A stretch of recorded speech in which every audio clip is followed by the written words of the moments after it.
man ago naka-interview ninyo. So moto iyang gireklamo sa karon. So kuman ato sa kumusta man doon may action nga gihimo kato yung panawagan. Bali Nel katong human ato tong ato nga interview atong naging bulan hangtod ron wala gud mi nakita nga epekto. Although na may nakita man mi nga interview pod ni Governor ato nga may response siya. Pasalamat unta ko ato pero wala pa may nahimo action tungod kay ningon siya nga mag-imbestigar. Pero until now wala pa siya nahimo action. Tingali busy pod siya kay gadulong ra baya ang election. Pero ako mismo personally nakita gud nako nga wala ra gihapon nahimo.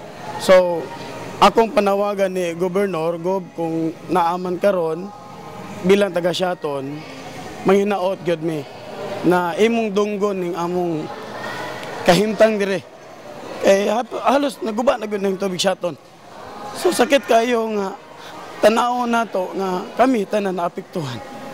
Munang manghinaot ko nga pinagi sa imong kaluoy ikaw mong amahan sa among probensya, ikaw mo po naka-issue ani og special permit, ikaw po muribok ani manghinaot gyud migdako. Ako mismo personally sa among barangay guba na gyud kaayo. Gani ang ato ang imuhang project nga nakita namo halos ma-wash out na. So manghinaot mi nga imo ning dunggon pinaagi sa imong kaayo, walay bahid politika.